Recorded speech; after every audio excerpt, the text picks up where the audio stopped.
Dear students, आज हम प्रत्यय किसे कहते हैं, ये कहाँ प्रयोग किए जाते हैं, ये कितने प्रकार के होते हैं इत्यादि का सारगर्भित अध्ययन करेंगे। आप वीडियो को अंत तक ध्यानपूर्वक देखें व सुनें।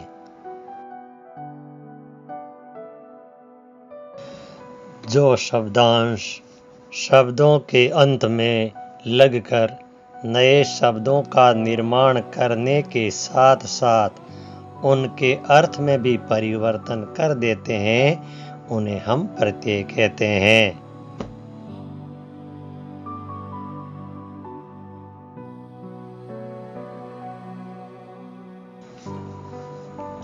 उपर्युक्त परिभाषा से यह स्पष्ट होता है कि प्रत्यय शब्दों के अंश होते हैं। ये शब्दों के अंत में लगकर नए शब्दों का निर्माण करते हैं, शब्दों के अर्थ को बदल देते हैं। इनका स्वतंत्र रूप से प्रयोग नहीं किया जा सकता है।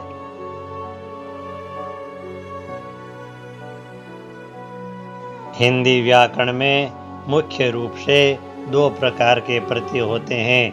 नंबर 1 कृत प्रत्यय, नंबर 2 तद्धित प्रत्यय। अब कृत प्रत्यय किसे कहते हैं ये सुनिए। जो प्रत्यय क्रियाओं के धातु रूप के बाद लगते हैं कृत प्रत्यय कहलाते हैं। कृत प्रत्यय से बने हुए शब्दों को हम कृदंत कहते हैं। इसके उदाहरण जैसे पढ़ प्लस आई बराबर पढ़ाई, चाल प्लस आन बराबर चालान।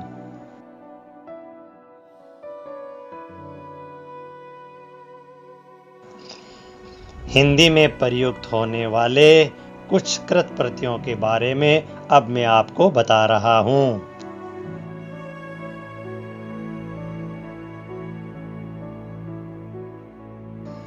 सामने देखिए एक टेबल बनी हुई है। इसमें क्रिया धातु रूप प्रत्यय प्रत्येक योग से बने शब्द। तो देखिए जिस प्रकार क्रिया धातु रूप पी है, प्रत्यय अकड़ लगने के बाद पी अकड़ बन जाता है। उसी प्रकार घूम के अंदर अकड़ लगने पर घुमक्कड़ बन जाता है। इसी प्रकार भूल के साथ अकड़ लगने पर भुलक्कड़ बन जाता है। इसी प्रकार खा के साथ ऊ लगने पर खाऊ, कमा के साथ ऊ लगने पर कमाऊ, बिक के साथ ऊ लगने पर बिकाऊ। उसी प्रकार कतर के साथ नी प्रत्यय लगने पर कतरनी, सूंग के साथ नी प्रत्यय लगने पर सूंगनी, ओड के साथ नी प्रत्यय लगने पर ओडनी। इसी प्रकार बेल के साथ अन प्रत्यय लगने पर बेलन, ढक के साथ अन प्रत्यय लगने पर ढक्कन, जाड़ के साथ अन प्रत्यय लगने पर जाड़न। ठीक उसी प्रकार फांस के साथ ई प्रत्यय लगने पर फांसी, बुहार के साथ ई प्रत्यय लगने पर बुहारी, रेत के साथ ई प्रत्यय लगने पर रेती। ठीक इसी प्रकार कमा के साथ आई प्रत्यय लगने पर कमाई, बुन के साथ आई प्रत्यय लगने पर बुनाई, काट के साथ आई प्रत्यय लगने पर कटाई।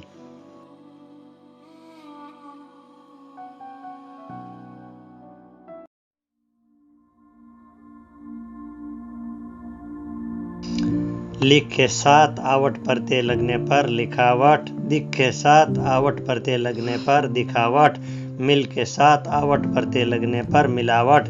इसी प्रकार घबरा के साथ आहट प्रत्यय लगने पर घबराहट, गड़गड़ के साथ आहट प्रत्यय लगने पर गड़गड़ाहट और चिल्ला के साथ आहट प्रत्यय लगने पर चिल्लाहट।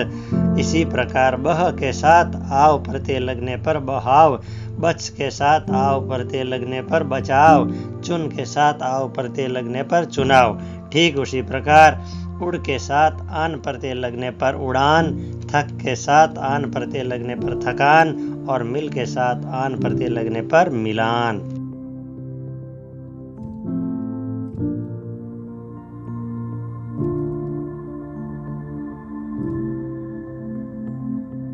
नंबर 2 तद्धित प्रत्यय।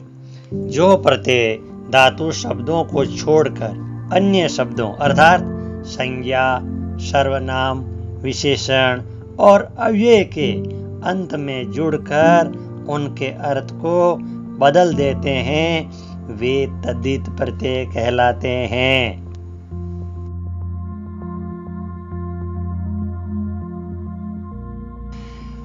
तद्धितांत प्रत्ययों के योग से बने शब्द तद्धितांत कहलाते हैं। संज्ञा शब्द से युक्त शब्द जैसे कला प्लस कार बराबर कलाकार, विशेषण शब्द से युक्त शब्द मीठा प्लस आस बराबर मिठास, सर्वनाम शब्द से युक्त शब्द अपना प्लस पन बराबर अपनापन, अव्यय शब्द से युक्त शब्द बाहर प्लस ई बराबर बाहरी।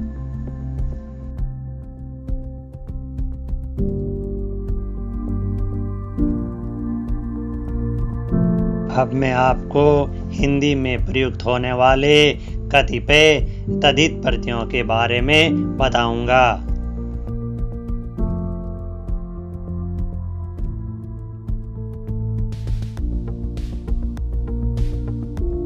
आपके सामने ये जो टेबल दिखाई दे रही है, इसमें देखिए माली शब्द लिखा है। अब माली शब्द के साथ इन प्रत्यय का जब योग करते हैं तो मालिन शब्द बनता है। ठीक इसी प्रकार धोबी शब्द के साथ जो है इन प्रत्यय लगाते हैं तो धोबिन शब्द बनता है। इसी प्रकार लुहार शब्द के साथ इन प्रत्यय लगाते हैं तो लुहारिन शब्द बनता है।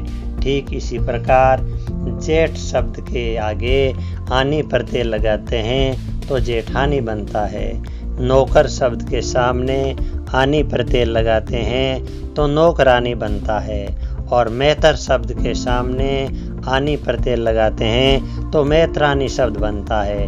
ठीक इसी प्रकार बूढ़ा शब्द के साथ ईया प्रत्यय लगाते हैं तो बुढ़िया बनता है। इसी प्रकार चूहा शब्द के साथ ईया प्रत्यय लगाते हैं तो चूहिया बनता है। बेटा शब्द के साथ ईया प्रत्यय लगाते हैं तो बिटिया बनता है। इसी प्रकार तपस्वी शब्द के साथ इनी प्रत्यय लगाते हैं तो तपस्विनी बनता है। हाथी शब्द के साथ इनी प्रत्यय लगाते हैं तो हथिनी शब्द बनता है। स्वामी शब्द के साथ इनी प्रत्यय लगाते हैं तो स्वामिनी बनता है। ठीक इसी प्रकार साहित्य शब्द के साथ कार प्रत्यय लगाते हैं तो साहित्यकार बनता है। चित्र शब्द के साथ कार प्रत्यय लगाते हैं तो चित्रकार बनता है। पत्र शब्द के साथ कार प्रत्यय लगाते हैं तो पत्रकार बनता है।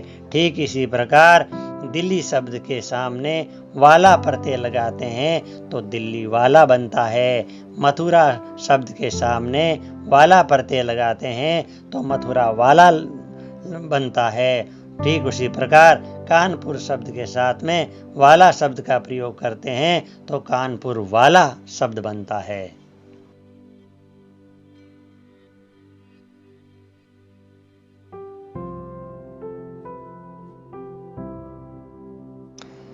चमक शब्द के साथ इला प्रत्यय जोड़ने पर चमकीला, रंग शब्द के साथ इला प्रत्यय जोड़ने पर रंगीला और शर्म शब्द के साथ इला प्रत्यय जोड़ने पर शर्मिला।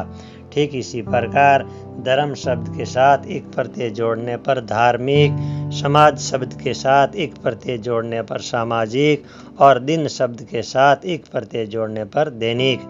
ठीक उसी प्रकार शत्रु शब्द के साथ ता प्रत्यय जोड़ने पर शत्रुता और मित्र शब्द के साथ ता प्रत्यय जोड़ने पर मित्रता और सुंदर शब्द के साथ ता प्रत्यय जोड़ने पर सुंदरता। ठीक इसी प्रकार दो शब्द के साथ गुना प्रत्यय जोड़ने पर दो गुना या दुगुना, तीन शब्द के साथ गुना प्रत्यय जोड़ने पर तिगुना और चार शब्द के साथ गुना प्रत्यय जोड़ने पर चौगुना शब्द बनते हैं।